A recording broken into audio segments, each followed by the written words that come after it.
Is this the end of private messaging in the EU? While most EU legislation passes silently in the background, few proposals have triggered as much backlash as the regulation to prevent and combat child sexual abuses.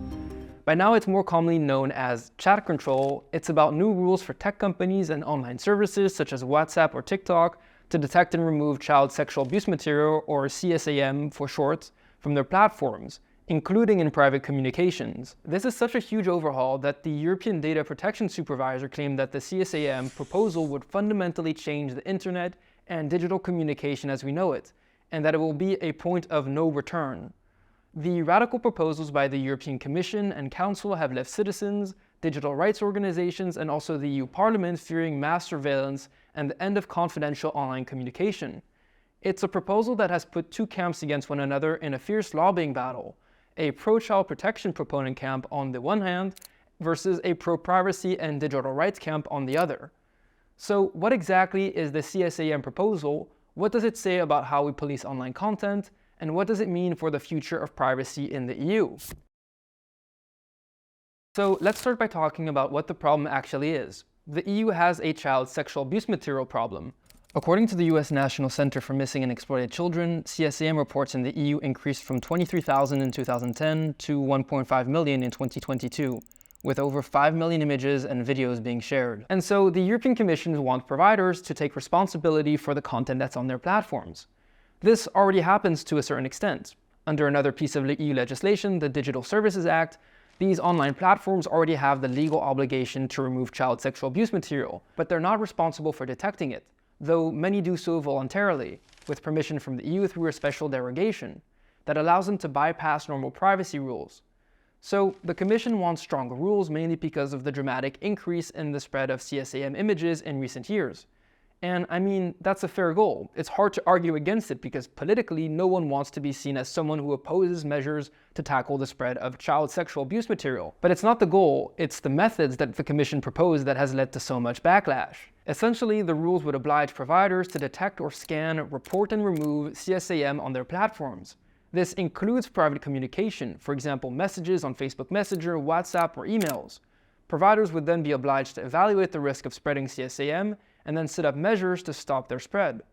If there proves to be significant risks, national authorities can issue detection orders to force providers to scan their content using dedicated software. While the tools aren't explicitly mentioned, the Commission wants providers to use AI to scan content massively. The proposal would also create a new EU center that would help member states and authorities collect, filter, and distribute CSAM reports to national authorities and Europol.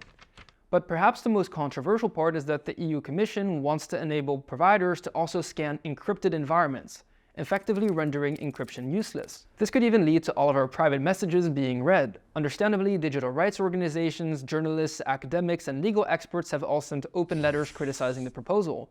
But the biggest backlash came from the EU institutions themselves. The European Data Protection Supervisor and the Council of the EU's Legal Service, which are considered the top-notch authorities on EU legislation, both pushed back against this.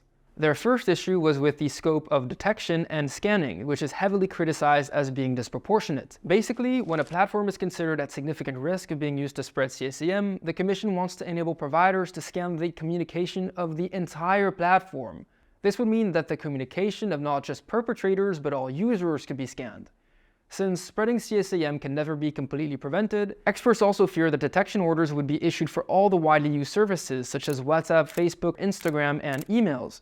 This would result in a general monitoring of private communications consisting of billions of messages. It also runs into legal problems, since general monitoring or indiscriminate scanning is banned by the EU's own legislation, case law, and court rulings which have enshrined the right to privacy. On top of which, the storing of personal data after detection would be at odds with the General Data Protection Regulation, GDPR, which was the hallmark privacy legislation that EU passed in 2016. All of these problems could even lead to the proposal being shot down by the European Court of Justice. As the Council of the EU's Legal Service stated, there are serious risks of exceeding the limits of what is appropriate and necessary in order to meet the legitimate objectives pursued, and therefore failing to comply with the principle of proportionality. And the thing is, this tool might not be able to reach its goal of detecting and stopping the spread of CSAM. Let me explain. CSAM images are usually classified in 3 different categories. Known CSAM, which is known to law enforcement authorities, new material, which is yet to be detected and classified as CSAM, and grooming or sexual solicitation of children online, such as via chat messages. Detecting the first kind is straightforward, and there are reliable tools for that. But there will always be an error rate for false positives, images that are automatically detected as child abuse images but aren't, like images of children that parents and family members send in the second category, or sexting between teenagers in the third category. For the technologies for new CSM and grooming, error rates are way higher, and they are simply not as reliable. Even with 1% error rates, billions of messages scanned would result in millions of false positives, flooding authorities with the wrong images, making their work harder. And while there are doubts about whether this proposal would actually be effective at tackling the problem, it might come at a very steep cost. When you're calling someone on WhatsApp, for example, there is an encryption feature that exists on most messenger services. Well, the Commission proposal wants providers to use technologies to bypass that encryption. Imagine sending a message as a letter. Encryption software basically puts a lock on it. Even as your letter travels through internet services and servers, that lock can only be opened by the receiver of the message. But the Commission proposal would be something like a mail service that would open up your letters and check them before they are sent to the receiver. This would happen through what's called client-side scanning. Content on devices would be scanned before it has been encrypted and then reported whenever illegal material is found. And the thing is, current encryption standards are frustrating to say the least for law enforcement authorities. They argue that criminals freely exchange CSAM and do other illegal activities that they're unable to investigate or gather evidence on. And that's why police chiefs and Europol issued a statement in April this year calling on governments and industry to roll back privacy measures and encryption after Facebook made its Messenger app encrypted. Adding to the controversy, Apple tried client-side scanning in 2021, but canceled this practice 2 weeks later due to privacy concerns and risks of abuse.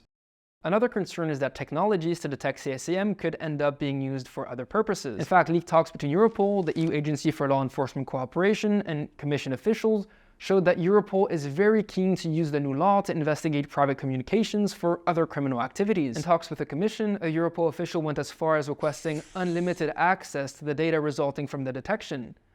All data is useful and should be passed on to law enforcement. There should be no filtering by the EU Center because even an innocent image might contain information that could at some point be useful to law enforcement. On top of that, the legislation would give big tech access to more data, which is the exact opposite of EU legislation such as the GDPR and Digital Markets Act, which intended to limit the power of big tech. A final criticism is that perpetrators would simply move from known services to the dark web, making the regulation ineffective and law enforcement's job harder. So there's a lot to criticize about the European Commission's proposal, but it's only the first draft. It still has to be negotiated with the two legislators of the EU, the Council of the EU and the European Parliament, who have ideas of their own, and with which it needs to come to a final compromise. After heated discussions, the European Parliament presented its own proposal in November 2023. It drastically turned down the most controversial parts, and the Parliament wants the measures to be more targeted and specific. Simply put, their proposal is more privacy-friendly and proportionate. If we go back to the letter metaphor, the Parliament wants providers and authorities to only look into letters when there is suspicion or suspicious activity linked to specific individuals or groups, and detection must always be issued by a judge. In short, the Parliament rejects general monitoring. It also rules out detection in encrypted environments and any breaking or prohibition of encryption, so that letters can't be opened before sending. But the law is still being debated among the 27 member states in the Council of the EU. A general position requires a so-called qualified majority, or at least 55% of the member states, representing 65% of the EU citizens. For months, there was barely any progress. Countries that are very critical, such as Germany and Austria and the Netherlands, formed a so-called blocking minority. Some countries want the proposal to be withdrawn altogether. The Council has not done much to take away concerns regarding privacy and proportionality. The most important point is that their compromise still suggests detecting in encrypted environments. If we go back to the letter metaphor, instead of being able to open your letters and read them, the Council wants to enable authorities to read them before you even send them. This would happen through an upload filter or upload moderation. Basically, an application on your device would scan images and videos before you send them. The Council proposal suggests that services with chat functions should make it impossible for their users to send images, videos, and links if they don't agree. But this, of course, completely undermines encryption, as images are already scanned before encryption takes place. To take away some of the concern, the Council has suggested to classify services into different categories, with only the high-risk applications needing to take the strongest measures.